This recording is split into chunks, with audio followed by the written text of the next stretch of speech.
Hello, everyone. Welcome to the Gold Derby Roundtable with Charlie Tony. I am your host, Charlie Bright. And I am your host, Tony Ruiz. And today we are excited to have two of our newest freelancers as our guests. We're really excited. First, coming in from Raleigh, North Carolina, we have Hunter Taylor. And we also have from Reno, Nevada, Brian Rowe. It's Nevada, right? Not Nevada. It's Nevada, correct. That's right. Yep. At least my years in politics have taught me one thing. So we are recording this at 10:35 p.m. Eastern time on Sunday, February 26th. The SAG Awards have just concluded. We are going to talk about those in just a moment. But Tony, why don't you start us off with two big news stories that we've been following. Well, in the weekend news, I mean, at the time we recorded last week's premiere episode, we were just slightly before BAFTA, which the theme of BAFTA was, we are not going to help you with your Oscar predictions one effing bit. And, it was a ceremony that was dominated by All Quiet on the Western Front, which won, I believe, 7 awards, including Best Picture and Director. And we had some upsets, particularly in the sporting categories, where both Kerry Condon and Barry Keoghan from the Banshees of Inisherin won. We had Austin Butler winning Best Actor for Elvis. We had Cate Blanchett winning Best Actress for Tar. And in the recent years, BAFTA has been quite an indicator for certain categories, but not so much this year. Which we will talk about a little bit later in terms of why. But was anybody's eyeballs rolling around in their head after BAFTA? The Kerry Condon win didn't surprise me. I was predicting, and I think she was in first place in our odds at Gold Derby for BAFTA. The Barry Keoghan win did catch me by surprise. And in a way, so did the Austin Butler win, because I was convinced from the moment I saw it that Colin Farrell was going to win BAFTA for Banshees of Inisherin. It felt like such a slam dunk. And the other thing that's just weird about BAFTA is I'm sure there's a joke in there somewhere about the German movie about World War I dominating the British, but that's another story altogether. I'm surprised. Did any outlet use the headline All Quiet blitzes the British in at BAFTA? Oh God, I hope not. And I kind of hope so too. At the same time, it's a weird is the British press we're talking about. Yeah, subtlety, ironically, not their strong suit.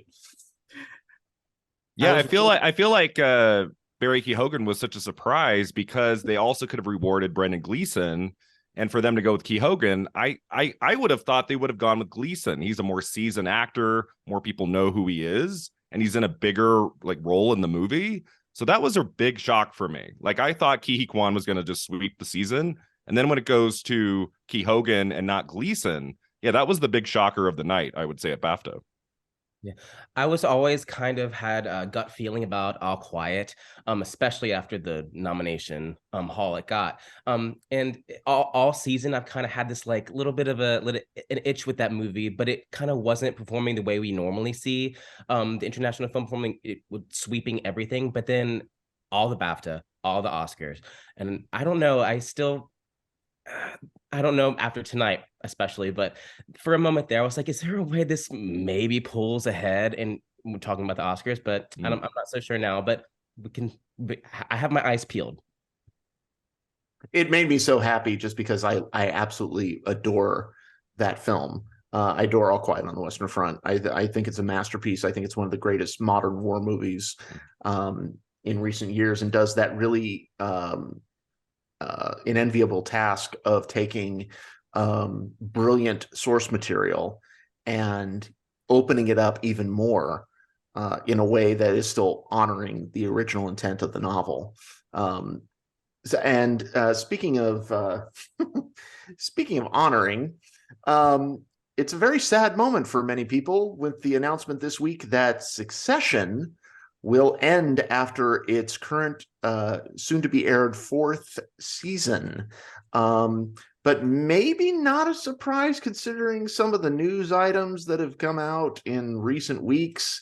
What are people's thoughts? And I'll be totally honest. I mean, I've watched maybe 3 episodes of Succession. It's just not for me. But I mean, rich white people fighting over power. Yeah, so identifiable. And yay, don't see that on a regular basis. And but I'm just curious, did that come as a shock to anybody? Not oh no, go on. I always thought it was going to be like a 5-season thing. And that's what I heard. Kind of was the consensus what's going to happen. So it did kind of shock that this is going to be the final season. But after last season, it was probably my least favorite season 3. I know everyone really loved it, season 3, but I still have a heart for season 1. But after season 3, I was like, are we spinning our wheels a touch? I'm like, all right, I feel like at this point we've kind of seen a lot play out, and now I'm kind of like, all right, let's just finally get there. But I do love Succession. I'm with you on that. I thought it was going to be like, I had heard rumblings like that, that it was probably going to be like a 5-season type thing. So it didn't quite surprise me, but it also kind of makes a lot of sense, especially because when I first watched the end of season 3, or season 3 initially very much frustrated me because you had this huge climax at the end of season 2, and then at the end, and then season 3 picks up, and it goes, and that whole climax goes nowhere. And at first I was so frustrated with it, but then as I thought to myself, oh, this actually makes sense because Kendall's a total fuck up, and it makes sense that he would have this thing, but he wouldn't have a plan, and it would all just go to crap. So it actually made me appreciate it a bit more, but also it's like we can't keep going around in circles before this is like Game of Thrones Rupert Murdoch edition, like with all the backstabbing and betrayal and whatnot. And so I think it's probably a sound thing. I'm sure Jesse Armstrong has a lot of other things that he probably has his eye on working on. And it's a little bittersweet, but I'm glad that it's one of those shows. I always have admiration for when a show says this, makes the call on its own to say, we're going to stop before we wear out our welcome. Although for some people, I know Succession has weared out its welcome already. Yeah, I feel the same way. I feel like if the show just kept going to season 7, season 8, just because it's popular, but it doesn't serve the story, that'd be a bad way to go. I do feel like it's popular enough. They probably could have done a season 5, but okay, go out with 4. I like it. Does anybody think, I mean, one of the things that's been so, I think, interesting about the coverage of Succession is Jeremy Strong. And Brian Cox cannot stop talking about Jeremy Strong and his acting technique. And I'm wondering it's interesting in some of the most recent blurbs from both of them, it causes me to wonder if there was more turmoil behind the scenes than we might be aware of, and whether or not that had anything to do with it. It's possible. Yeah, maybe Brian Cox said, I'm done, and they don't want to continue without him or something. I don't know. Yeah, or maybe it's another.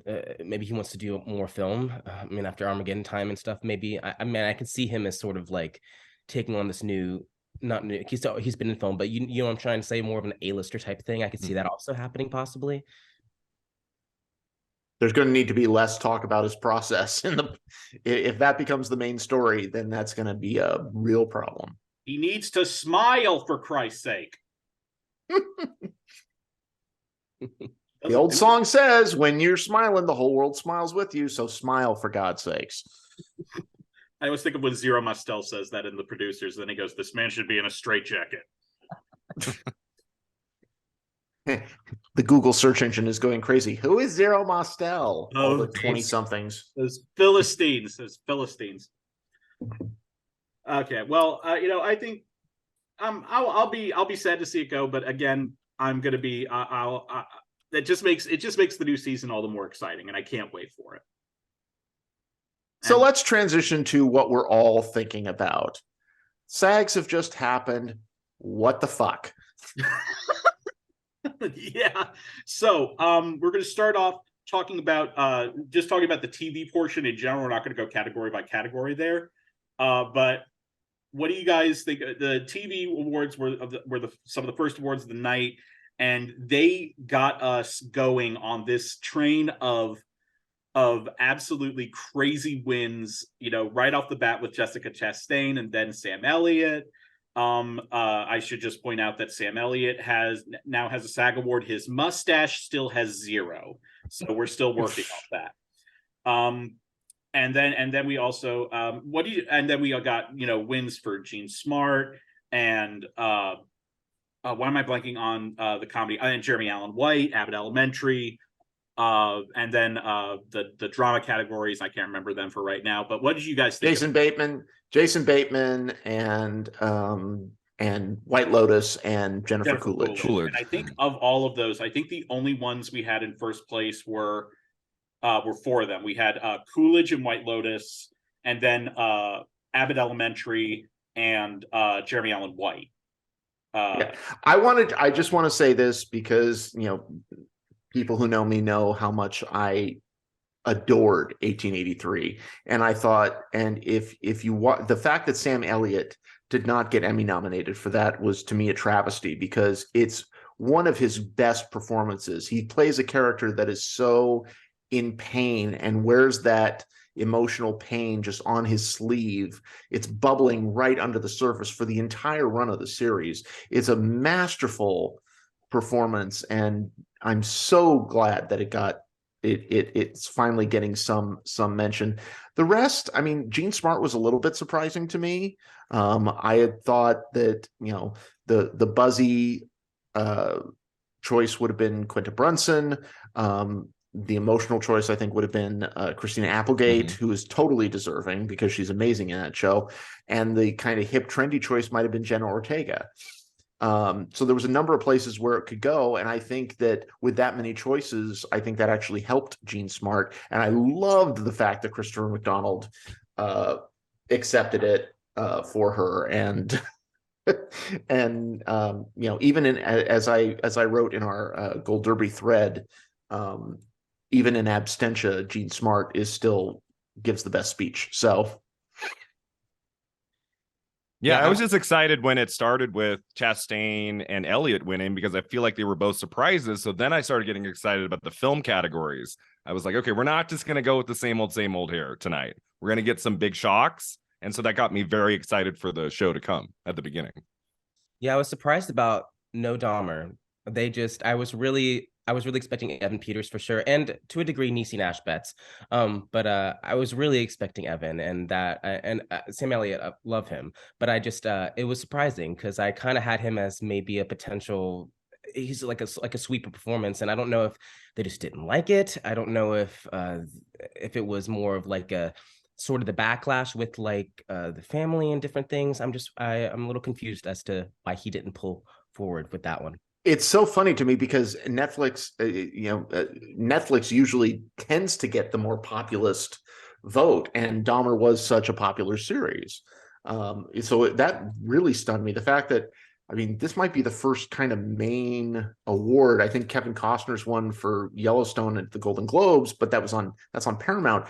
I can't think of another Paramount Plus series that has won a major award.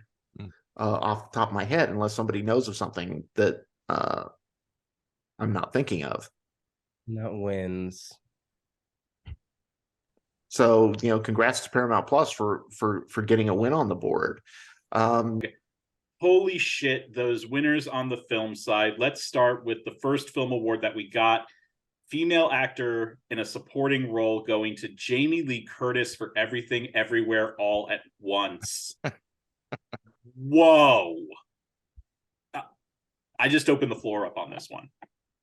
I never thought that could happen. I just think most people feel like that's one of the weaker performances in the field. And I thought if she was going to win, it was going to be kind of for her legacy, for everything she's done in film and TV over the last, almost 50 years. And I do feel like that's kind of what the win is here at SAG. I don't think she can win at the Oscars, although her speech at SAG was great. But I love that she got a big win this award season for that film and for her incredible career. I really loved that moment. Yeah, I knew it was going to be either Angela or Jamie Lee. I had Angela Bassett predicted. I think everyone kind of had her predicted way back. They're like, if she doesn't get in anywhere, she's gonna win the SAG. Which so it's pretty surprising that she didn't. But uh, I think her cheerleader status with Everything Everywhere, they obviously loved Everything Everywhere. So they're gonna check it off when they could. So I think, but her over Stephanie Hsu, it's got to be the legacy win, but it's also just she's everywhere, and All at once. She's also Jamie Lee is also all of us, one might say. Well, and what the funny thing is, and I think what a lot of us that are in the prognostication business is, we're all thinking the same thing. This season has been in many ways so unpredictable. That every time we think we have a beat on where something is going, in this category in particular, prior to the Golden Globes, I don't think anybody really thought Angela Bassett was going to have frontrunner status for a Marvel movie, for a sequel. I mean, that's strike one and strike two right there. But what we've seen over the season is that it started with Angela Bassett, and she was winning all sorts of stuff. And then we get to BAFTA, and Kerry Condon wins. And then we get to SAG, and I think a lot of us were probably rightly thinking, okay, it's probably going to be Angela Bassett. Maybe it could be Kerry Condon. I know several of our users were predicting Jamie Lee Curtis and thinking that was a possibility. What do you think this does for the Oscars? Where do you think this leads you? And Charlie, I think you have a really interesting take on this. So I have been when Jamie Lee's win happened, and I was absorbing it. The weird thing about the SAG ceremony is that I realized watching it that the commercials, as great as it was to just have a continuous ceremony and no commercials, that was great. There was a purpose for commercials for people like us, for taking some time to absorb the win and feel like and think like, okay, how does this play into the bigger picture of things? And I found myself, going back in my mind and thinking, so what does this mean for supporting actress and at the Oscars? And I think I'm going to switch to Kerry Condon, because I was talking with another person in the prognostication business, and he was telling me that he heard from some industry insiders that the actual numbers, the overlap between BAFTA, the BAFTA voting membership and the Academy voting membership is really, really big. And that sort of thing makes me think that maybe Kerry, because I'm with you, Brian, I have a very hard time seeing this translating to Oscar. And I kind of feel like Kerry Condon is that sort of thing where, even if you don't like the movie, and I really don't think I've really met anybody who doesn't like The Banshees of Inisherin, even if you don't like the movie, and especially for people that don't like the movie, they still they see themselves in the Kerry Condon character. And I think actually, in a ceremony of questionable clips, the clip for Kerry Condon was so beautifully picked. So I actually think that she stands a very good chance here. And now, and really, again, this whole thing is just up in the air. And for all we know, it could just end up being Angela Bassett, but it feels like her odds have taken a real hit tonight. Yeah, what I feel like helps Kerry Condon is that her movie has so many nominations and everyone's going to watch it for a lot of different categories. And there's not necessarily a category it's like a front runner to win right now, like maybe screenplay, but that could go to Everything Everywhere. So I'm feeling like because Angela Bassett lost tonight, that shows she's vulnerable. And Black Panther Wakanda Forever is not in any of the top other, in the other categories, at the top, at least in the top 8. I feel like because Kerry Condon is in a movie that's very popular, it could get her the win. I think Angela Bassett needed to win SAG. And now that she didn't, Kerry Condon is going to be my pick. I'm not brave enough to pick Kerry Condon yet. We have 2 weeks to go, and I might change in the meantime. I think there's something that I think helps Angela Bassett and hurts Angela Bassett. I think what hurts her is that she didn't win tonight. I think what helps her is that we have this 2-week lull when Oscar voting starts next week. And there's a chance, because the Oscar voters are still human and human beings are fickle. And we're dealing with it, and we're yes, we are. No, we're not. And we have this period of time where people might, there's a lot of variables in it. I don't think it points us one way or the other. Right now I have Kerry Condon in second. I'm wondering if there's enough people that are really happy to give Angela Bassett an Oscar. But at the same time, and now this thought just came into my head. See, this is what happens when you do these things right after an award show, is you have time to process all your thoughts. What the SAG just proved tonight, I think I'm just talking myself into putting Kerry Condon in. Oh my God, because I just had this thought. You have 2 legacy nominees, Jamie Lee Curtis and Angela Bassett. We talk about vote splitting, and I know I can hear the screams from certain people, you know who you are, who say vote splitting is not a thing, unless it is. And that's a case where a vote split could really happen, of the 2 legacy performers, one being Angela Bassett, one being Jamie Lee Curtis. And in that case, who benefits? I think Kerry Condon benefits. I'm going to put Kerry Condon in first. Yeah, I'm joining. You've all convinced me. I think you've got the legacy split. You've got the everything everywhere split. And are they going to really want Banshees to go home empty-handed? I just don't think it's going to go home empty-handed. I do think screenplay is going to go to everything everywhere. I'm going to switch. I'm still holding out hope. I'm still holding out hope that I still think there's a chance that they want to give Martin McDonagh something, especially since I think the Daniels are winning director, and I think Everything Everywhere is winning picture. So I think there's a place for Martin to win screenplay. But let's move on to supporting actor. You know, BAFTA gave us all threw us all a curveball with Barry Keoghan, and but now we're sort of back on the train of Ke Huy Quan. Do you guys just pretty much think that that's happening? Yeah, Kwan's gonna win the Oscar. Yeah, I mean, it was the as much as, you know, I think a lot of us thought that Ke Huy Quan was going to just very much steamroll, and that was going to include BAFTA. When it ended up going to Barry Keoghan, I thought to myself, this is an example of BAFTA taking care of their own. Even though, yes, I know that there's a very big difference between British and Irish. I think they fought a war about that whole thing. I don't know. Maybe. I think that's a subtext of the film, but but so like on a certain level, like as jarring as it was, because that's, I think, the right word for it. It was jarring. It you know, once it happened, it made sense.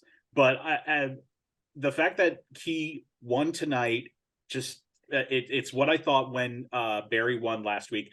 That's a speed bump, and he's going to be fine. And he's still the smart choice for supporting actor.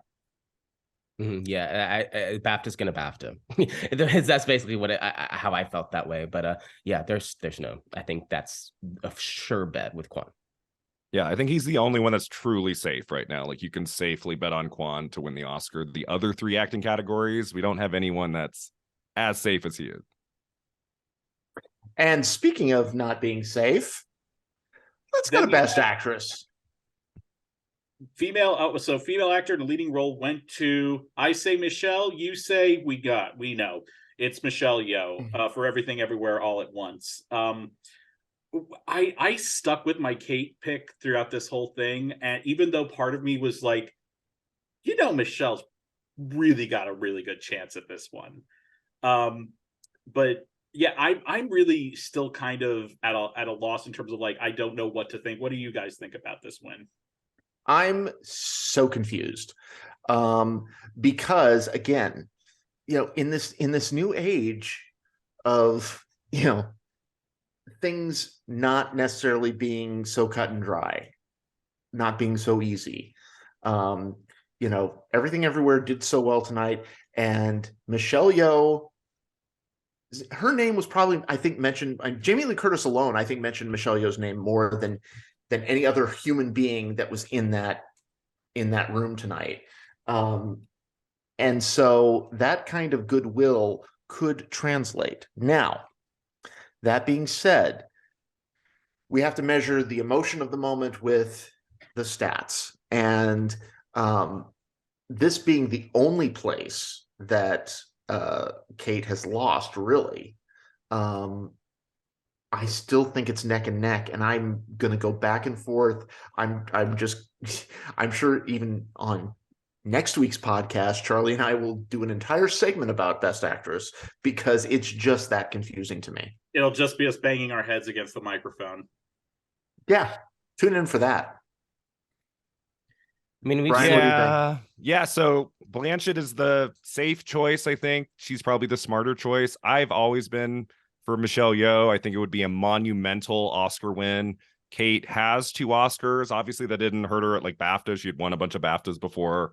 But I just feel like, I don't know, Tar did very well, got picture director, so it's not like if Tar was only in like actress and nothing else, I'd be thinking about that. So they are really neck and neck, but I'm in camp Yeoh. I was like, she needs to win at SAG. If she can do it there, I'm going to be rooting for her to win at the Oscars. I just think that would be a really awesome moment, and she deserves it for an amazing performance. So I think Kate Blanchett has a pretty good shot based on her winning at Critics' Choice and BAFTA, but I'm on Team Yeoh. I want to see Michelle Yeoh win. Camp Yeoh sounds like the greatest summer camp experience ever. And Michelle, you and me. Can we all fly around on wires like in Crouching Tiger? I mean, is that part of the camp experience? Because I'm all for that. Well, yeah, but the ropes are made out of googly eyes. Oh, yes. So yeah, I've had. Go ahead. Oh, yeah, I've had Blanchett all season for like everything. But it makes sense tonight. Although we know there's a discrepancy in this category, especially when it comes to SAG and Oscar. So that makes me a little trepidatious just to kind of just go right with this momentum from tonight.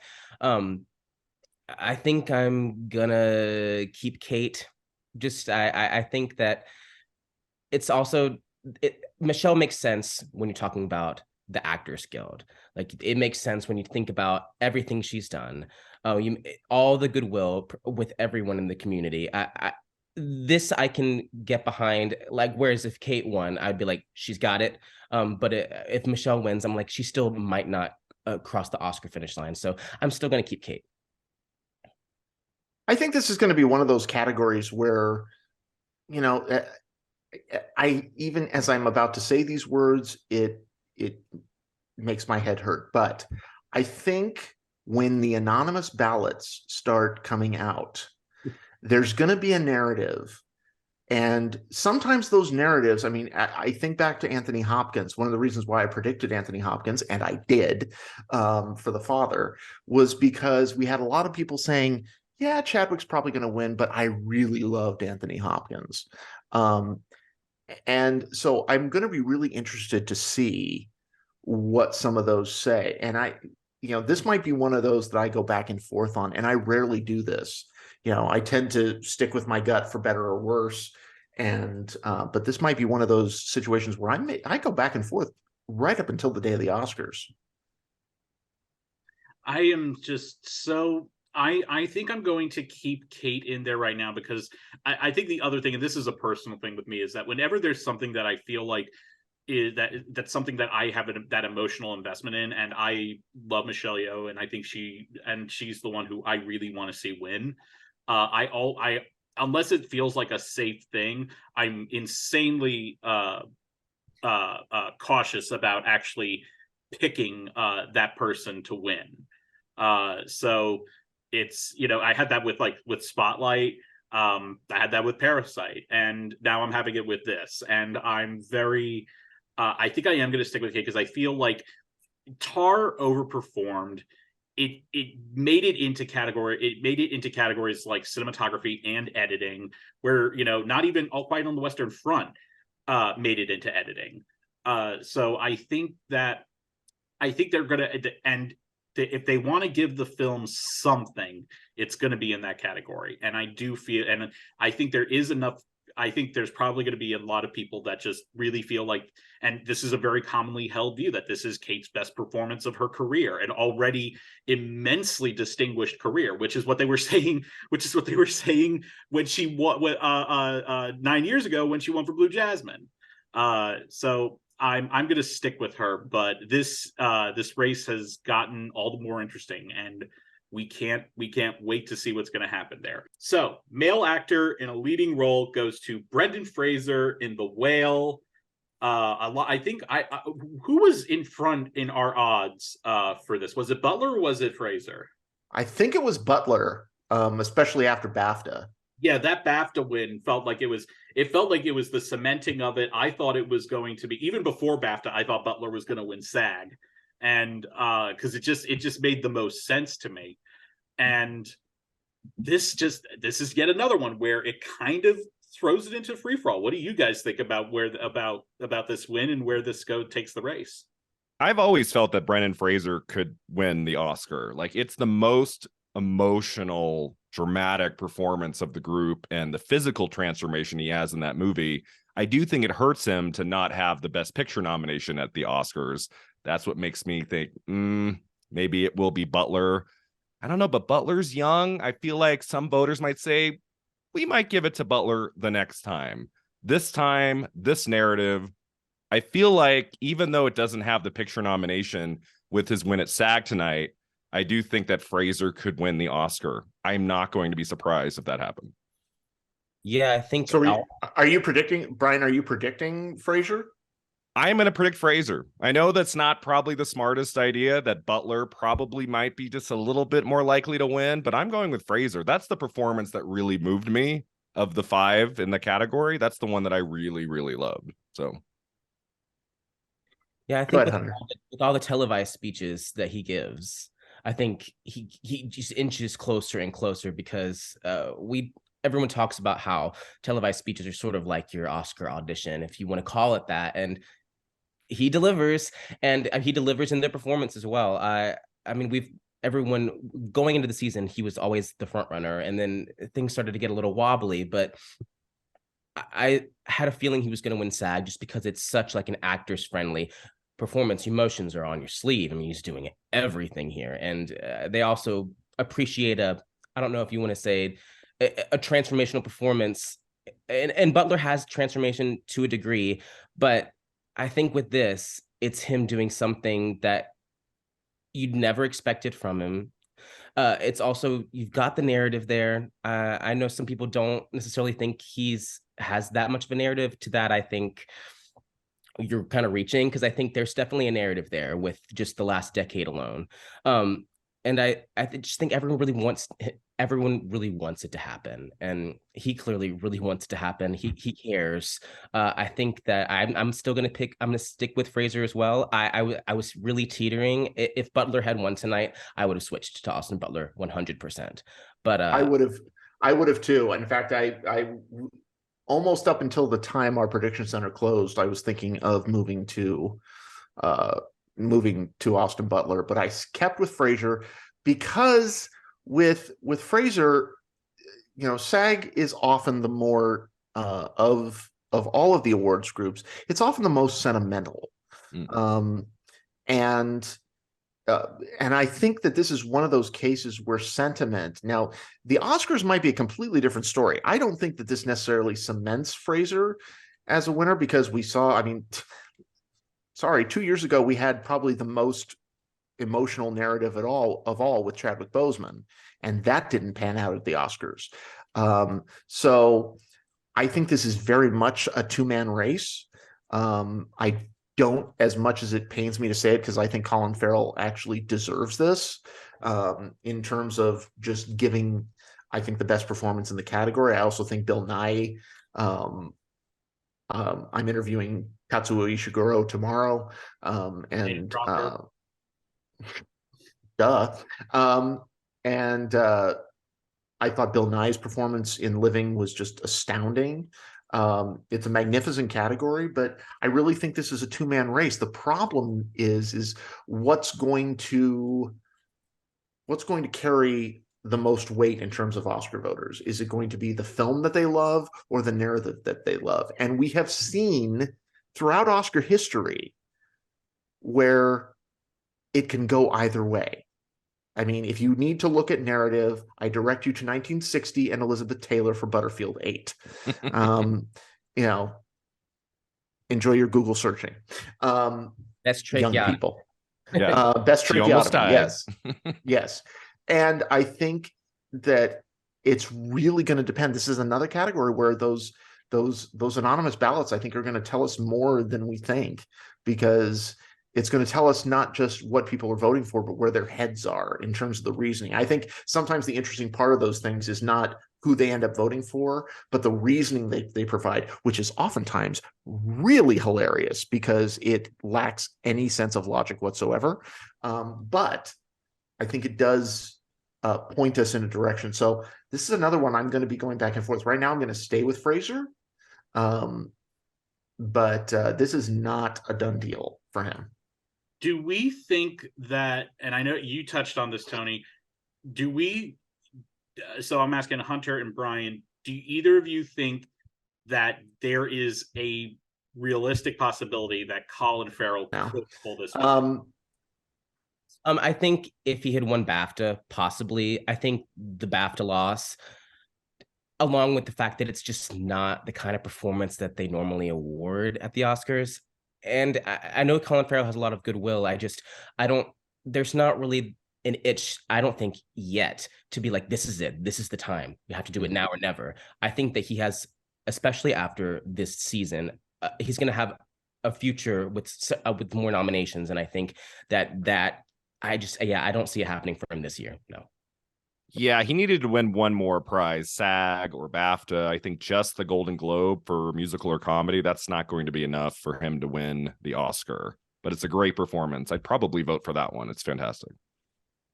I still have when you have these races where it feels so much like it's, you have these two people and it feels like they're just neck and neck with each other.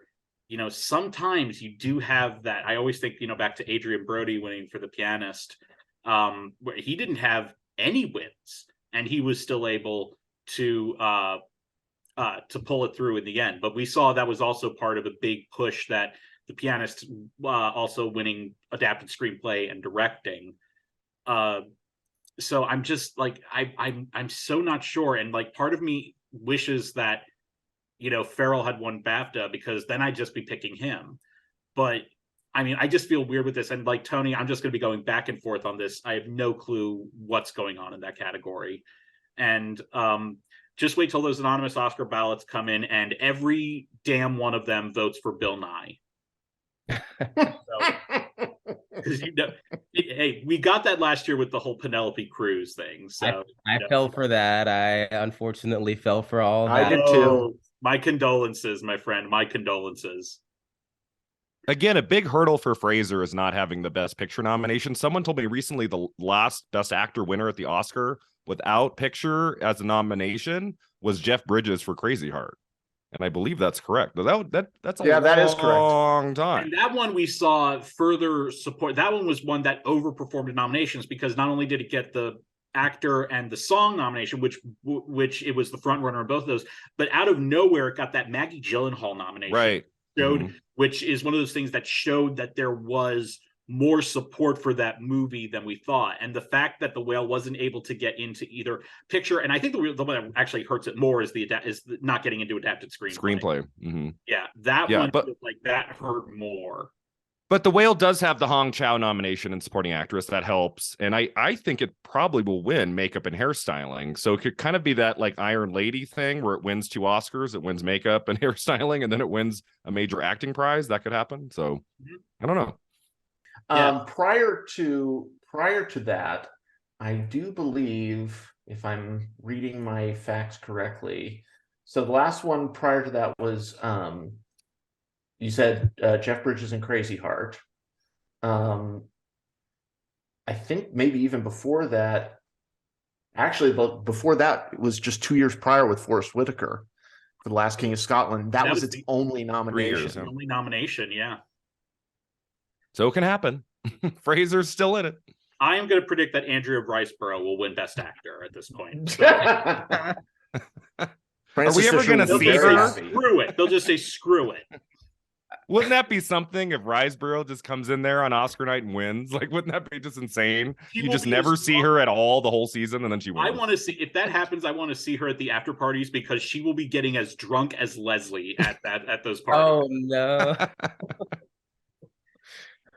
But what's interesting is I just want to point out is that, yeah, it's rare. It's been a long time since it's happened. It's not as rare as you think, because you had Jeff Bridges. Prior to that, you had Forrest Whitaker for Last King of Scotland. Prior to that, you had then it was another 15 years, and then it was Tom Hanks in Philadelphia. Oh wow. And then only a couple of years before that, I think, yeah, it was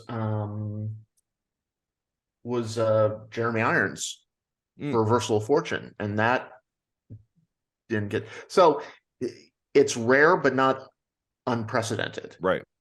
It's just been a while. If it only it happens, it seems like it happens every 10 years or so. So I think we're due for one. So I don't think we can necessarily rely on the lack of a Best Picture statistic. The fact that it at least has another acting nomination, right, and it has makeup, so it has a craft and it has another acting nomination. So it wouldn't be out of the realm of possibility. And the final award of the evening, Outstanding Cast in a Motion Picture, went to, of course, Everything Everywhere All at Once, making it the most honored, the film with the most SAG Award wins in the 29-year history of the SAG Awards, winning 4. Wow. Which is ridiculous in a great way for me.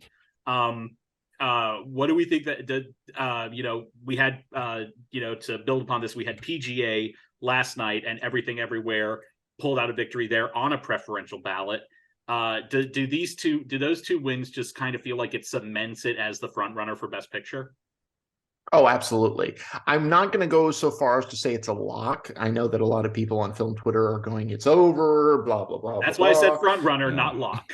I'm going to stick with front runner, because we've learned plenty of times in the history of recent Academy Awards that there is no such thing as a lock in this category in particular. But I think it's the front runner. And the interesting thing is, and again, people who know me know, I'm not a big fan of Everything Everywhere. I understand why people like it. I don't think it'll be I would never call it an embarrassing winner. I know there's a lot of minority outrage on Twitter of people going, I can't believe that this film is blah, blah, blah, blah. I'm like, shut up. Some of you know who I'm talking about. But there is, I think it's a perfectly worthy winner. It's just a film that didn't work for me. After the enthusiasm that I saw tonight, hell, even I'm going to be happy if it wins, and I didn't like it. So so even though it didn't work for me, I think it's a film that a lot of people are coalescing around, and I think it's got the momentum. And yeah, I'm going to predict it for picture and director. Yeah, it's gotten everything it needs to get. Yeah.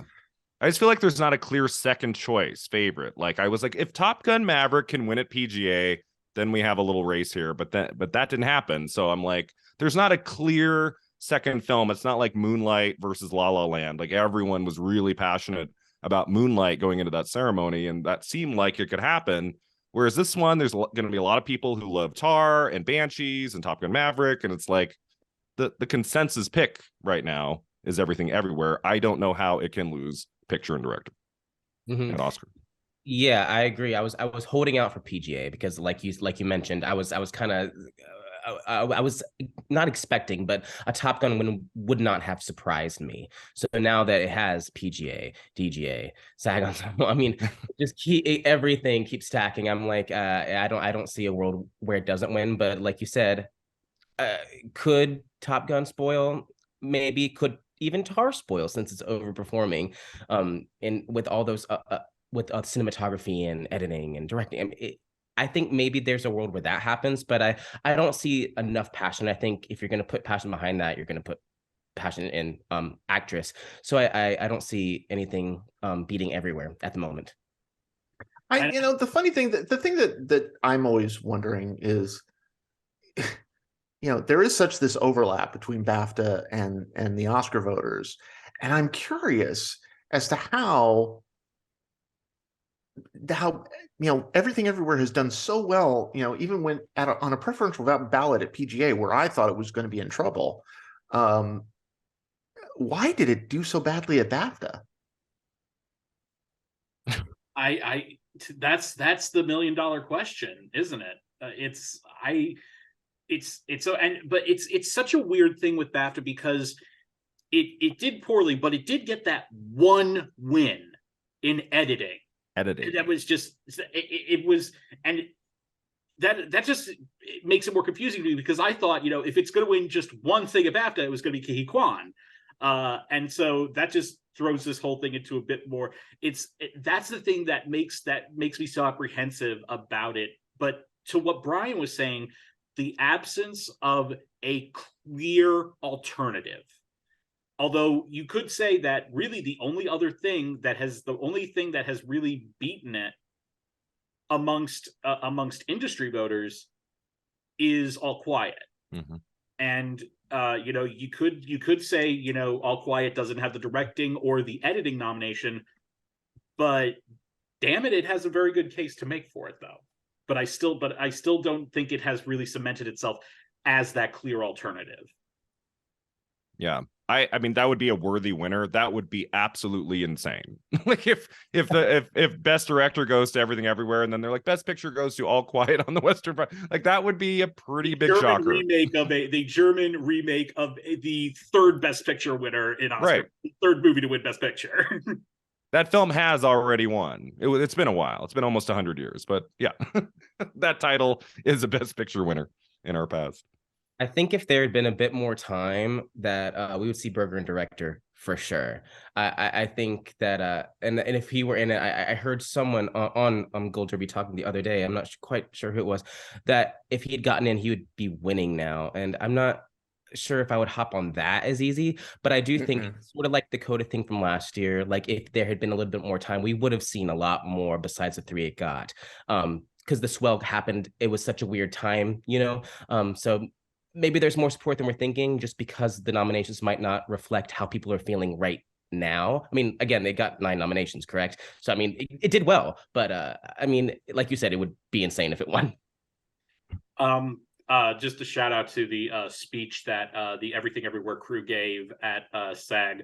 Well, I thought it was really sweet that they had the principal actors each said something, and then they brought James Hong in to close the thing. That was so inspired, and I just love that James Hong was just like he's like he was doing his own like little stand-up bit up there,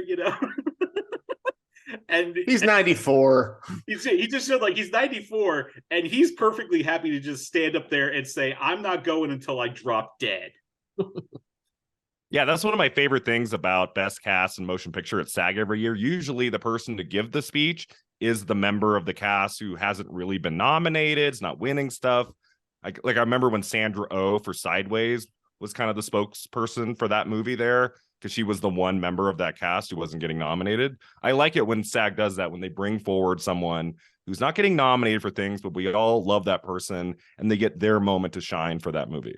My personal favorite moment of that they ever did was it was a year where they actually weren't where they were actually ending early, and it was the Birdman year when Birdman won, and so basically no one was closing the show, so basically every cast member got up and spoke. And my personal favorite was that was the year that Julianne Moore won. So in her speech, just a couple minutes prior, she said, "When I was on As the World Turns, I never thought that this would happen to me." Zach Galifianakis gets up there and he goes, "When I was a young actress on As the World Turns." Oh man! And Oh boy! also, can we? I know she's probably. I know she's probably not listening, but maybe her stylist is. For the love of God, Michelle Yeoh, do not wear anything that will rub up against the microphone at the Oscars. That was a bad idea. I don't know who suggested that. It looked like that new alternative they have for package stuffing. You know, it's like the little zigzaggy papers that they have instead of like packing peanuts. You know what I'm talking about? It reminds me. Okay, so I'm really going to show my age here. It reminded me there was this snack that was very popular in the late '80s, early '90s called picnics, and there were these little these little tiny slivers of potato. They looked like little miniature French fries, and it looked like somebody had just attached a bunch of picnics to her chest. But it seemed like that was a fries too, like that sort of thing. It seemed like that was a trend because Quinta Brunson's dress looked like a clam, like just on the front, like she was like the front of her dress was doing like clams on the half shell, Bette Midler's old routine. So, boy, I'm really showing my age. Moving on. Yeah. That was. Did we have any other favorite before we close that SAG? Do we have? Sally Field. Oh, Sally Field. That was such a beautiful tribute. Yeah, I did think it was interesting that it's like the person to give the tribute is Andrew Garfield, who she co-starred with in in Spider-Man. I was like, you think they could have brought out like, Julia Roberts from Steel Magnolias or like Danny Glover from Places and like something like I love Andrew Garfield, but I'm like, she is a legend. Like, let's get like a really big name to come out here and give her the prize. But it was a great tribute. I love Sally Field. Her career speaks for itself, and she gave a great speech. We were talking in our chat on our Slack chat. We were talking about some of our favorite Sally Field moments. I always have a soft spot for her performance in Mrs. Doubtfire, and I love that they chose the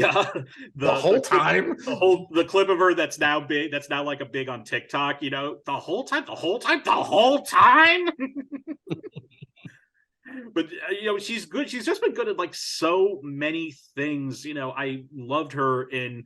I loved that they gave a nice size clip to "Hello, My Name Is Doris." Great movie. Yes, which was like one of the most offbeat things, but also like one of the best things she's ever done. I thought that was just so wonderful, and also I love that they put in a clip of Brothers and Sisters, which. I love that show so much. It was such a great. The thing that made that show work was the chemistry of the cast, and she was so integral to that. She was always so great in that, and so I was just and so this was just a wonderful tribute and a magnificent speech from her. I'm glad they picked that Lincoln clip. I always say that like she was my pick that year. I know that's controversial with Hathaway, but I really it's not for me. So so that'll close our book on this. Close our book on SAG and PGA. We are going to talk about the Film Independent Spirit Awards, which are coming up on Saturday, March 4th. This is the awards that are put on by the organization Film Independent, and they've been going on for, oh dear goodness, I think almost 40 years, and they've been around for such a long time. And I am curious as to, the Spirit Awards have always been this, kind of very fun thing. They used to be the night before the night before the Oscars. They would set up this tent, I think on Santa Monica Beach it is, if I'm remembering correctly. And it's always had this really loose atmosphere, like the Globes, only in addition to liquor, it feels like everyone's passing around a joint. And I absolutely love these awards. And before we get to talking about our nominations, I'm curious as to what are some of your all favorite moments and favorite wins from the Spirit Awards past. Well, the first one that comes to mind, and this is a film that I stumped so hard for when it was out, that it other people, when Molly Shannon, I'm sorry if I said your That Molly was mine, yeah. Shannon, when That, Molly that's Shannon won. all four of us had that in our Everyone was top. like, yeah. Well, if I'll save the spiel on Molly Shannon if we're all going to talk about her. But I was so excited when she won. She should have been nominated at the Oscars. But also, I mean, they get it right. In my opinion, they get it right a lot. I mean, I love Simon Rex winning last year. There's so many things. I mean, the Laura Dern tribute, the song Laura Dern. Like, who doesn't remember that? And she won the first year. I mean, she was nominated the first 2 years of The Spirit. So I just yeah, I love when Timothy Chalamet won. I mean, there's so many. I could go on and on and on and on.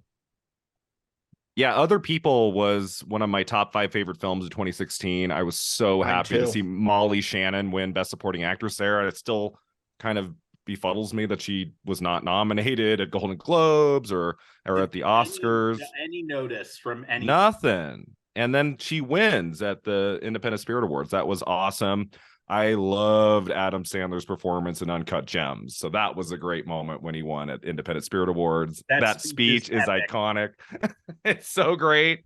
And then I was looking yesterday at some of the older wins, like Steve Buscemi has won 2, one for Reservoir Dogs and for Ghost World. Those are really awesome wins. I love Dennis Quaid in Far From Heaven.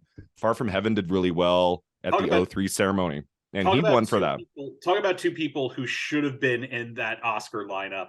And a lot of us thought they were a lot of people thought that they were pretty sad, especially Dennis Quaid. I think a lot of people thought it was safe to get into that lineup. And when he missed, it was so shocking. Although, and the Buscemi one, it like he was getting in places, but it kind of is under it makes sense in retrospect, but it was still a blow. Yeah. And also a huge oversight, I think, is Paul Giamatti not being nominated for Sideways at the Oscars. And he won at Independent Spirit Awards. So that was awesome, too. I love that win. And then Ruth Negga winning for Passing. She should have been in there at the Oscars. I still think that was an oversight. And Ali Sheedy's speech for High Art is fantastic. Go find it on YouTube. I love that win, too. I'm going to go really old school and go back to 2000. I think it was 2010 when Dale Dickey won for Winter's Bone. I am such a huge Dale Dickey fan. And there was a film she was in this year. Oh, my God. The fact that she's not nominated for that film. Oh, my God. Yeah, she's nominated at the Spirit Awards. She is nominated at the Spirit Awards. But Dale Dickey for Winter's Bone, that was such a great, perfect encapsulation of what I think is so great about the Spirit Awards. The films that maybe don't get the notice and the performers that do such great work time and time and time and time again. And I also love Ian McKellen winning for Gods and Monsters there. Saying back in the 90s, like, here I am, an openly gay man holding this award, just saying thank you and good evening. I mean, come on. Again, showing my age. There's so many wins that I love in the past. I think, that this is a group that gave Ellen Burstyn a win for Requiem for a Dream, which I consider to be the performance of that decade. They also, that same year, they gave Best Supporting Actress to Zhang Ziyi for Crouching Tiger, Hidden Dragon, which is such an awesome win that they gave to her. And also that year they gave my favorite movie that year, Dancer in the Dark, won the international prize. But then the first time I actually remember really the first time I ever watched the Spirit Awards was 2001. And that was because the movie L.I.E. had the most nominations there. And L.I.E. is this very little independent movie. Of course, it's an independent movie. With Brian Cox, who basically plays a pedophile in this movie. And the lead was a very, very young Paul Franklin Dano in his first screen role. And he won the Spirit Award for Breakthrough Performance. And he goes toe to toe with Brian Cox in that movie. It's amazing. But the big winner was actually my favorite film of that year. Memento won 4, including Best Feature. And one of my favorite wins also, Carrie-Anne Moss winning Best Supporting Actress for that. That's such a great win. You know, like you were saying, I loved Bill Murray winning for Lost in Translation. He had a great line in his speech where he said, "I didn't know what I should wear because for some of you, this is the least dressed up you will be all year. And for the other half of you, this is the most dressed up you will be all year." You know, and again, you know, it always comes back to Molly Shannon. Molly Shannon winning, that was so, I remember just like, because I was so nervous because Lily Gladstone had actually been getting into some of these critics awards for her performance in, what's it called? I think Other Women. Was that the Kelly Reichardt movie? Yes. Yeah, it was yeah. And so I was very nervous that she might pull it off. And when Molly Shannon won, I was so ecstatic. I'm guessing from how you all talked about it, you know, like me, you were like me, other people left you in tears at the end of that movie, and it all hinged on Molly Shannon's incredible performance. And and she gave this wonderful speech. It was energetic, it was moving, and then at the end of that speech, she says, right now I feel like a superstar. She did the whole thing, and I was just like, this is the greatest thing I've ever seen. Yeah. I also love that they have the Robert Altman Award here, which recognizes an ensemble. And I will say, thank God for that award, because I think the thing that helped Molly Shannon win that was because the rule stipulates for the Robert Altman Award that if a film wins the Robert Altman Award, none of the cast can be nominated in the individual categories. And because of that, Naomi Harris was not in that category for Moonlight, because Moonlight won the Altman Award. But you know, you look at some of these Best Feature winners going back, you know, you get some wins that are like, okay, these were like the Oscar movies, and it makes sense, you know, like Moonlight and Get Out made sense. But then you also get wins like The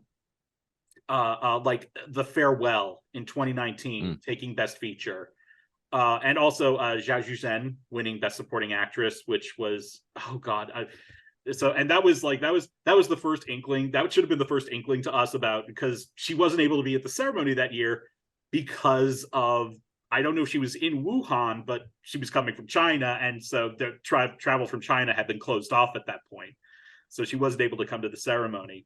But you know, you get things like that. You also get sometimes, you know, a bit more fun with the hosts of that. For years, in the late 90s and the early 2000s, you had John Waters was the regular host, and God, that was perfect. That, you know, him doing that was just perfection, because it was just the right mood for everything there. And I think, but you've also had great hosts, you know, as well. I think that, you know, Aubrey Plaza knocked it out of the park the last couple of years. But also, I think the ones that probably were my favorite were Nick Kroll and John Mulaney hosting in 17 and 18. Just some of their one-liners were just absolute perfection. I could still go back and watch those monologues, and that I still drop dead from laughter. Watching John Mulaney had this great line in the second time they hosted about Frances McDormand, saying what was it that he said? He said, you are no bullshit. I feel like a fun way to commit suicide would be to cut in front of her in line and then turn to her and say, "Hey lady, relax." That's always been one of my favorites. And if you ever get a chance, go back and watch those two. That's just 20 minutes of comedy perfection that they brought to that ceremony, and I absolutely loved it.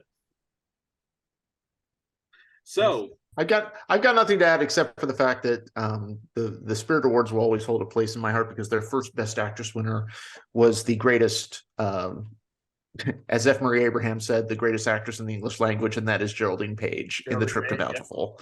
Yeah. And they also gave they're the one group that gave, you know, Isabella Rossellini a win for Blue Velvet.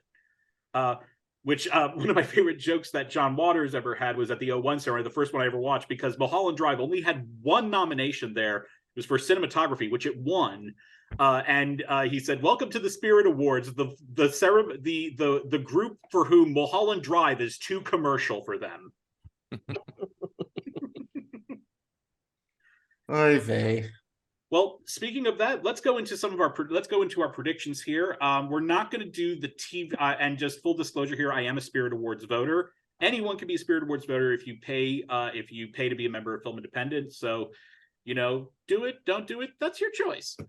They do have television categories now. We're not going to be going into those categories for our predictions. Those are not in our prediction center. We're going to be sticking with the film categories. So our first one we're going to be going with is Best Cinematography. Our nominees are Tar, Marina, Aftersun, Pearl, and Neptune Frost. Let's start with you, Tony. What do you have winning that one? I think I have Tar, but I wouldn't sleep on Aftersun in this category. Yeah, I would go with Tar since it has the Oscar nomination. Yeah. Tar as well. I'm going with that at the Oscars as well. I am picking Tar as well. It just seems like a no-brainer, and the cinematography is stunning in Tar.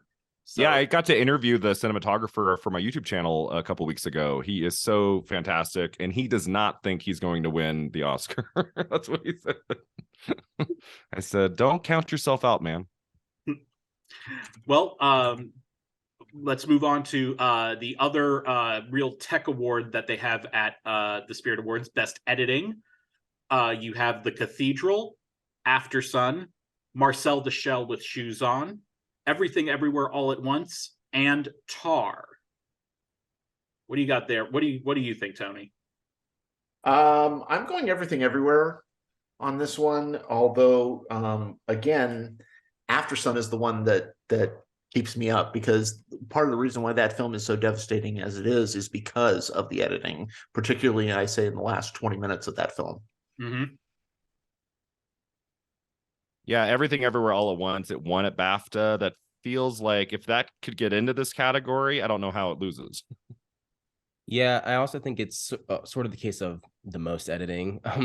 It's so in your face in the best way. I mean, if I could pinpoint anything about that movie, no, it's one of the highlights for me for sure. I've got that.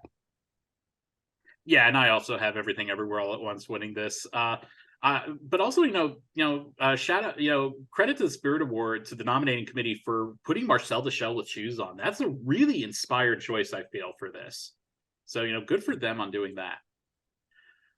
Best International Film. We have Corsage, Joyland, is it Lenore Will Never Die, Return to Seoul, and Saint Omer. Interestingly, no crossover with the international film at this year's Oscars. Tony? I'm going with Saint Omer in this one. If you have not seen this film, it is a punch in the gut. And so beautifully and tightly constructed. And I feel like of these five, it's the highest profile of them. And sometimes even when you're looking at Independent Spirit, the high profile wins. So that's the one I'm going with. Yeah, I agree about the high profile. I mean, even when it was premiering in Venice, that's what I heard. I was like, you have to go see Saint-Omer. I think that was probably the one that's closest to getting in at the Oscars as well. So I'm sticking with that one. Yeah, same here. That's the one I've read about the most the last few months. And I feel like Corsage maybe could be in second place. I've heard good things about that film, but yeah, Saint Omer. I am going with Saint Omer as well. I would keep my eye out on Joyland, though. Joyland feels like something to also keep an eye out for, but I do feel like Saint Omer is probably the front runner for this one. Best Documentary. Here we have an interesting crossover with the Oscars. We have All That Breathes, All the Beauty and the Bloodshed, A House Made of Splinters, Midwives, and Riotsville, USA. I feel like this one's pretty safe for All the Beauty and the Bloodshed. And it's certainly, I mean, that was one of my favorite documentaries of the year. It's certainly been one of the more high profile. I know a lot of people are predicting it at the Oscars. I'm not, but I think that between that and All That Breathes, but I think All the Beauty and the Bloodshed has a certain rebelling against, particularly when you're an artist rebelling against opiate companies. That certainly gets that independent spirit going. Brian? Yeah, that's the one I feel like has the best chance to win here. I mean, at the Oscars, Fire of Love and Navalny both have a pretty good shot of winning there too. But I feel like with those not here in this category at Independent Spirits, I think there's nothing that could beat All the Beauty and the Bloodshed. Yeah, I agree with all of you guys. Yeah, I'm on that same page too. I just have to say, it's sort of like what you said, Tony. It encapsulates that independent spirit. It reminds me of one of the jokes that Kroll and Mulaney had. I think it was the second year where they're saying, that's a term that you use to describe, your niece's weird avant-garde painting. She's got a real independent spirit about her. So. And then what better film to apply it to than All the Beauty and the Bloodshed? It's just that's a perfect lineup for that. And I'm with that too. I think that's going to pretty easily win here. Breakthrough performance. We have 5 nominees here. Frankie Corio for After Sun. I'm going to very badly pronounce this name, and I apologize in advance. Gracia Filipovic for Marina. I apologize again. Stephanie Hsu for Everything Everywhere All at Once. Lily McInerney. I always have trouble with those. Is it McInerney? Yes. Okay, for Palm Trees and Power Lines. And Daniel Zogardi for Funny Pages. I'm going Stephanie Hsu. Again, Oscar nominee in the category. Don't sleep on Frankie Corio because, again, the only reason why Paul Mescal is, and that is the correct pronunciation of his name, as we all read today, the only reason why Paul Mescal is so great in that film is he has her to play off of. That film doesn't work without her, but I'm still going with Stephanie Hsu. Yeah, I think Stephanie Hsu has this one. That would be a pretty big shock if she didn't win. Yeah, it's just interesting that's. I mean, I understand the definition of breakthrough, but I mean, she's been around for a minute, just with her Be More Chill and with all of those works. But yeah, I'm gotta go with Stephanie. I'm really glad they brought this category back. And I am also going with Stephanie Hsu. It's hard to argue against one that's nominated for an Oscar. So that brings us to supporting performance, and there are 10 nominees here. This is the first year that the Spirit Awards have decided to go. They have gone genderless for their performance categories. So we have 10 nominees here in supporting performance. They are SAG Award winner Jamie Lee Curtis for Everything Everywhere All at Once, Brian Tyree Henry for Causeway, Nina Haas for Tar, Brian Darcy James for The Cathedral, Kihei Kwan for Everything Everywhere All at Once, Trevante Rhodes for Bruiser, Theo Rossi for Emily the Criminal, Mark Rylance for Bones and All, Jonathan Tucker, Palm Trees and Power Lines, and Gabrielle Union for The Inspection. Oh boy. Two of my favorite performances of the last year were Gabrielle Union in The Inspection and Mark Rylance in Bones and All. Gabrielle Union especially, I think, took the monstrous mother performance to a new dimension, without all the histrionics as, say, somebody like a Monique in Precious. I think it was a stunning performance, but I'm going with Kei Kwan. I go with the Oscar winner. Yeah, I think Kwan would be the safest choice here, but it's tricky when you have 10 names. I mean, I wouldn't necessarily count out like Jamie Lee Curtis or a Brian Tyree Henry, who also have the Oscar nominations, but I do feel like Kwan takes this one. Yeah. And no, go on, Hunter. I agree with Kwan. Thank you for the Gabrielle Union shout out. I love her so much. My heart beats for that performance. Also, my heart beats for The Inspection. Where did that go? But yeah, it's Kwan. It's interesting. It's interesting how this is going to factor in with the numbers game of it all, because if you have enough people that feel Ke Huy Quan is probably going to win this anyhow, because you have such a lower threshold for what it's going to take to win, because this is not ranked, this is just straight plurality. If you get enough people moving to one or the other to something or something else, it could alter who wins here. I still think Ke Huy Quan is going to win this. I will say, personally, I was thinking about when I was voting for this, I thought to myself, Ke Huy Quan is probably going to win this. And my heart, when I look at these 10 performances, I was so blown away by Mark Rylance in Bones and All. It's never dully with Sully. It's it is so incredibly it's everything you've heard about why he is why he has the status of being the status of being this great actor right now.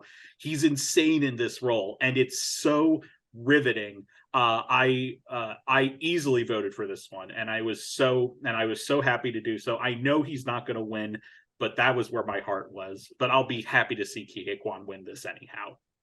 Yeah, Bones and All is in my top 10 of the year. I've been really sad to see it just not really show up anywhere the whole award season. So at least we have this Rylance nomination at Independent Spirit. I love it. At least they got that one. At least they got that one. And they also recognized the movie as a whole in several other places, as we'll see here in our next category, lead performance, which I think has some of the, again, these 10 nominations actually have given us some really inspired nominations. Cate Blanchett for Tar, Dale Dickey for A Love Song, Mia Goth for Pearl, Regina Hall for Honk for Jesus, Save Your Soul, Paul Mescal for Aftersun, Aubrey Plaza for Emily the Criminal, Jeremy Pope for The Inspection, some broad named Andrea Riseborough for To Leslie, don't know what that is, Taylor Russell for Bones and All, and Michelle Yeoh for Everything Everywhere All at Once. What a category that is. What a category that is. And again, I will shout out the beloved Jeremy Pope, who just gives one of the great performances of the last year with The Inspection. I was lucky enough to interview him. He's delightful. But I'm going Cate Blanchett here. I don't know why. I just feel like this is the place where they're going to reward Tar. Actually, in second place, I actually have Paul Mescal in number 2. This is always a category. The lead performance categories, they like to throw some curveballs. Although, again, my beloved Dale Dickey in A Love Song. That if you have not seen A Love Song, my God, treat yourself. Yeah, I'm going to go with Blanchett too here. It feels like because there's so many nominees, I feel like there'll be enough votes that push Blanchett over the top. I have Michelle Yeoh. I was kind of going chalk with the prediction center. Is there a world where Andrea Riseborough makes it in? I mean, makes the win. I don't know. Could that happen just with all the buzz? I don't know. I wouldn't be surprised, I guess. When the nominations initially came out, I was on the same page as you, Tony. I was thinking that Kate would still take this one out, but I feel like for this ceremony, it feels, for me personally, it feels foolish not to predict Michelle Yeoh. I'm not saying you're foolish. I'm just talking about me on this one. I'm not being that catty with you, at least on this point. But we got a real curveball, I feel, last year back when they were gendered in Best Actress, when Taylor Page won for Zola. That felt like quite a bit of a curveball. And so, again, you just never know what's going to happen with these.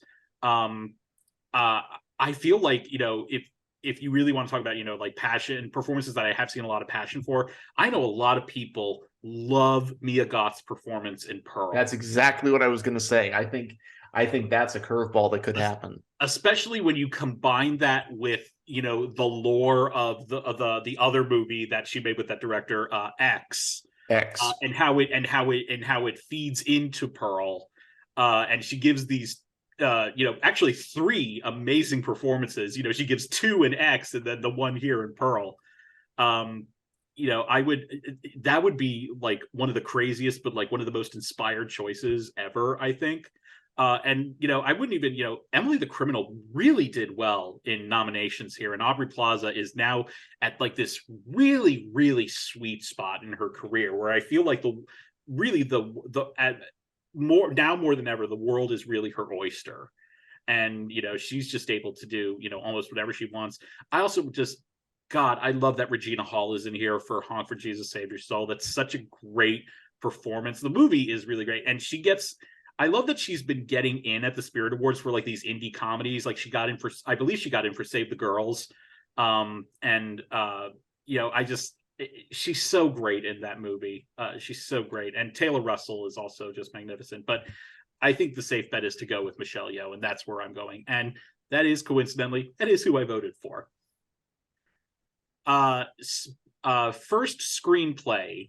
Our movies are Palm Trees and Power Lines, Fire Island. I'll say Jamie Dack and Audrey Findlay for Palm Trees and Power Lines, Joel Kim Booster for Fire Island, K.D. Davila for Emergency, John Patton Ford for Emily the Criminal, and Sarah Delop and Kristen Rapinian, I apologize again about pronunciation, for Bodies, Bodies, Bodies. I have no idea who to pick there because it's not in our prediction center at Gold Derby. Oh, we don't have first screenplay in there? Nope. Okay, then. Well, what do you guys think? I would go with John Patton Ford for Emily the Criminal, right? It's in Best Actress. First feature? Yes. Like it got a few nominations, as you just said. And I just watched that film a few weeks ago, and I thought it was excellent. I thought that was a great film. So I would give it to Emily the Criminal here. Yeah, I would say Emily the Criminal, or maybe Bodies, Bodies, Bodies. That just it's kind of had an enduring passion throughout this whole season. I could see them going with that as well. It also made it into the directing category as well. So that's something to, outside of first feature, it made it into the regular directing category. So that's something to keep in mind there. Yeah, I would actually go with Bodies, Bodies, Bodies, a horror film that actually attempts to be a satire and actually understands what satire is. So many times people try to make satires and have no concept of what it is. They go for some really interesting things in this category. Like last year, they went with Pig over Mass, which that's another thing I forgot to mention in my favorites. Mass winning the Robert Altman Award last year, because that movie was seriously overlooked at so many ceremonies, especially Martha Plimpton. I saw that movie twice, and both times it was Martha Plimpton's moment that caused me to just sob. They've also, with the first feature and first screenplay, they've gone with horror movies before. I remember The Witch won in 2016 over Hereditary, I'm blanking on these years. They're all blending into something for me. I apologize for that. But you have had like The Witch win best first feature and best first screenplay. I think you're right, Brian, that Emily the Criminal makes sense here. I will say though, my vote went to Fire Island. I love Great movie. Love Fire Island. I really wish that we could have seen Bowen Yang in the supporting performance category. He's so good in that movie. Mm-hmm. So good. The whole ensemble of that film is fantastic. Oh yeah. God, just Matt Rogers, the other guy going, the defense is wrong. Yeah, I think I've seen that like a dozen times, literally like 12 times. I love that movie. I want it for the line where when they go, the fact that Alicia Vikander over Marissa Tomei is what's wrong with this world. And then you had the other guy go, she was really good at Ex Machina. And Matt Rogers just goes, you be quiet. I just got tickets to see him. He's doing a cabaret thing at the Kennedy Center. I cannot wait for that. Oh, yes. Best screenplay, Daniel Kwan and Daniel Scheinert for Everything Everywhere All at Once, Lena Dunham for Catherine Called Birdie, Todd Field for Tar, Kogonada for After Yang, and Sarah Polley for Women Talking. Or as I'm Mr. going Wahlberg calls it, women are women talking. are yes. Women be And talking. Women be talking. and Mark Wahlberg beat I'm going women talking on this one. I feel like this is the kind of curveball that they'll throw. I don't think they'll give everything everywhere everything all at once. It's so hard with that movie. Jesus. But yeah, I'm going women talking on this one. Yeah, I'm feeling the same way. I feel like Sarah Polley's kind of an indie darling. She's done so much great work in independent film, going back to the 90s as an actress and then now as a writer-director. Like that feels like a category she could win, whereas Everything Everywhere could win in like director and picture. I don't know. I'm still on the on the Everything Everywhere train. I think it's undeniable. I'm sticking with that for this one. I am sticking. I do have Everything Everywhere winning here, but it's interesting that you talk about women talking because on my ballot, I was looking at my ballot and I saw all the places where I was voting for Everything Everywhere all at once. And I said to myself, I don't want it to win everything. And in this category, I voted for women talking. So, it's weird that it's interesting that you brought that up, Tony and Brian, that you seconded that. That would be such a crazy thing, but I would be so here for it. Oh, yeah. But I still think the smart money would be to predict Everything Everywhere. But, I do feel like if there's one where we could see, that we could see a big upset, it would be here. Best First Feature, After Sun, Emily the Criminal, The Inspection, Marina, and Palm Trees and Power Lines. Is anybody not predicting After Sun for this one? After Sun. Yeah, it's happening. Yeah. After Sun, yeah, but I say there's a small chance Emily the Criminal could pull this one out. I would just keep my eye out for it. But yeah, I mean, that's the one I voted for. But I do think the smart money is After Sun. I mean, it's just won every single first feature prize that there is. Has anyone remembered anything like this? I think the last time I remember something being like this unanimous, I think it was like Bo Burnham for 8th grade. Yeah. And that just shows my age. Best Director, Daniel Kwan and Daniel Scheinert for Everything Everywhere All at Once, Todd Field for Tard, Kogonada for After Yang, Sarah Polley for Women Talking, and Helena Rain for Bodies, Bodies, Bodies. This is the Daniels. This is an easy one. The last two are the easiest, I think. Yeah. Yeah, I would love to see Todd Field win Best Director somewhere. I really wish that could happen this season. I don't think it will, though. I think it goes to the Daniels. Yeah, I agree. Again, I'm a Todd Field fan. I'm a big Tar fan, but yeah, it's after DGA for sure. Todd Field, when I watched my first Spirit Awards, won the Best First Feature prize for In the Bedroom, and another one of my favorite wins, Tom Wilkinson, won Best Actor along with Sissy Spacek. Yeah, I saw that. It did really well that year. I love that movie too. One of my favorites. That's such an incredible movie, and I think I love both Tom and Sissy in that movie. But Tom Wilkinson, it really just blew me away with that. Just so incredible. But yeah, I think if it feels foolish not to pick the Daniels, so I would go with the Daniels here. And Best Feature, Bones and All, Everything Everywhere All at Once, Our Father the Devil, Tar, and Women Talking. It's clearly Our Father the Devil. That is... I just on title alone, I would go that way. But no, I mean, this is Everything Everywhere's to lose. Mm-hmm. Yeah, anything but Everything Everywhere All at Once would be a shocker. Mm-hmm. Yeah, I think it just makes sense. Just makes sense perfectly that Everything Everywhere All at Once would win this. So I think that's what I would go with. Anything else we wanted to add about the Spirit Awards this year? At least we'll have something between now and the Oscars. Yay! Okay, so before we close this out, I want to talk about the other big ceremony we have coming up next week is the Writers Guild of America. This one is a group that has a lot more stringent qualifications in terms of what qualifies to compete.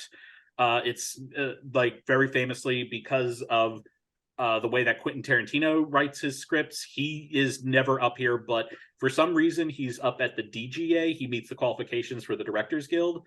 I don't understand it. It's all union stuff. Which apparently matters a lot to some of these people. So we're just going to concentrate on the two big categories, even though we have more up in our prediction center. So we're going to talk about, first, let's go with original screenplay. We have Daniel Kwan and Daniel Scheinert for Everything Everywhere All at Once, Steven Spielberg and Tony Kushner for The Fabelmans, Seth Reese and Will Tracy for The Menu, Jordan Peele for Nope, and Todd Field for Tar.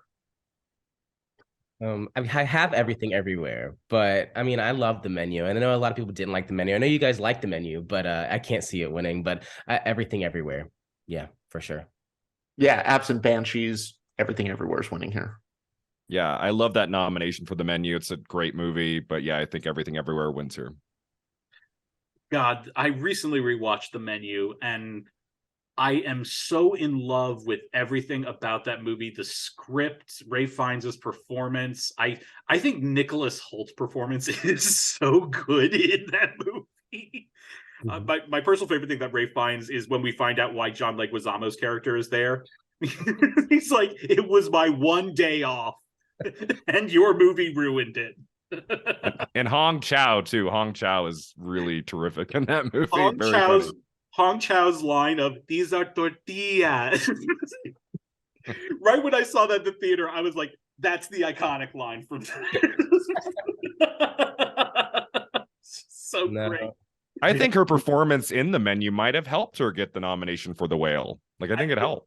It's one of those things where I wish, as much as it makes sense for the Oscars that they just single out the one specific performance, but sometimes I do wish that you could just like have them listed for if they had multiple works. And God, I would love it if she were nominated for her performances in both The Whale and The Menu, because combined those are it's just insane. We have seen some real wild cards especially in recent years. Like last year, Don't Look Up winning this original screenplay prize threw us all for a loop, because we were trying to decide whether it was going to be between Kenneth Branagh and Paul Thomas Anderson, and we were so many of us were we're betting everything on, okay, WGA is going to tell us everything, and then it goes to Don't Look Up, and then we're just like, oh crap. We have no idea what we're doing now. I never think that WGA is going to tell us anything, because there's so many things that get left out. Yeah. That are part of the conversation. So it's almost not even a fair comparison. And sometimes you just get like, not even, I wouldn't call it a bizarre winner, but like I think of the year, like it felt like the Black Klansman year, that Spike Lee just felt like the right winner for that. But then at I kind of got worried about it, because WGA, he loses to Can You Ever Forgive Me, which as much as I love Black Klansman, I also really loved Can You Ever Forgive Me. So that was one that got me a little worried. So WGA, it feels like they can throw curveballs, but Everything Everywhere All at Once seems like it's probably the safe bet here. So I would still go with that. So I echo you guys. Adapted screenplay, Ryan Coogler and Joe Robert Cole for Black Panther: Wakanda Forever, Ryan Johnson for Glass Onion, Rebecca Linkowitz for She Said, Aaron Kruger, Eric Warren Singer, Christopher McQuarrie, Peter Craig, and Justin Marks for Top Gun Maverick, and Sarah Polley for Women Talking. Again, Sarah Polley, Women Talking. I don't even think it's close. Yeah, there's nobody who can beat Sarah Polley in this category. I can't even imagine one of those other 4 films winning. Yeah, I agree. I just hate that Women Talking has the hand that it's been dealt this year. There was one time I had it getting in everywhere. There was one time we were talking about maybe having 2 supporting actress nominees. I'm so sad about what happened, but it's for sure winning this right here. At one point, I had Sarah Polley winning director. Me too. I did too. Because I was so like, because I was not a huge fan of Away from Her, and so when I went to see this movie, R.I.P. Gordon Pinsett. Even though I wasn't crazy about Away from Her, I thought Gordon Pinsett was incredible in that movie. And so I was very, a little guarded, not apprehensive, but guarded when I went into the movie. And then seeing it, I was completely blown away by it. I feel like it is the smart thing, and I'm probably going to keep her at my number 1 slot. But for some reason, it feels like because of the hand that it's been dealt this season, the passion that we've seen has not been there for women. It has at most been the bare minimum for Women Talking. And I feel like we might see something. We might see something else, and I feel like anything else would kind of be out of the blue. But and I'm curious for you guys, if it weren't Women Talking, what do you think would be the winner here? Top Gun Maverick, I guess. Like, I can't see Black Panther winning screenplay. Glass Onion. I could see Glass Onion. Really shown up. I could see Glass Onion. I could see it. I don't. The thing that keeps me away from Top Gun is the fact that it has, 4. What is that? 4 or 5 names. Writers. Yeah. And writers are a peculiar bunch. They don't necessarily respond to films that are written by committee. Well, let's not forget 2 years ago that happened when Borat's subsequent movie film won this category. So, I mean, that's something there. Yeah, I think Glass Onion over Top Gun for sure, just because of the attention it received. And I mean, everyone loves him. Yeah, I could see that happening. But I mean, I can't see it if there were an alternative. And I'm kind of with you on that. I think that if it were, I think it would either be Glass Onion or Top Gun Maverick, and I would probably give the edge to Glass Onion there, because it is that sort of like, the idea of, even though it's the characters is what makes it adapted. The story is all original, though, and the way that he constructs that story, unless you're Ben Shapiro and don't understand how mystery movies are supposed to work, is really, really beautifully written, and just the way that he combines also the mystery beats with the comedic beats for that movie, which to me is such a high wire act to do. I feel like he does that incredibly. But yeah, I'm predicting Women Talking on this one. So that's been our therapy session of trying to unload everything that's been happening. We thank you for joining us on our second episode here. Tony, where can the fine folks in our peanut gallery follow you? Oh, the fine folks in the peanut gallery, who probably know more than I do and are yelling at me right now, can find me on Twitter at Tony Ruiz GD. Tony Ruiz, goddamn, that's what they're saying to me right now. So, what about you, Brian? So you can follow me on Twitter at Mr. Brian Rowe. That's Mr. Brian Rowe. You can also check out my YouTube channel for all things Oscars, Brian Rowe Video. And I have a podcast called Film at 50, where we talk about films released 50 years ago. And Hunter, what about you? I'm on Instagram and Twitter at Hunter_K Taylor. And you can follow me on Twitter at Charles Bright. And you can read all of our writings at goldderby.com. Please remember to go to goldderby.com. Always update your predictions on the website and on the app. We got a lot more interviews that are going to be posted before Oscar voting. And we have the Gold Derby Movie Awards coming up this week on March 1st. We have acceptance speeches from all 22 winners. It's going to be really fantastic. They've put together a wonderful show, and we can't wait for you to see who you guys voted as the winners for this. Thanks, everyone, and we will see you next week.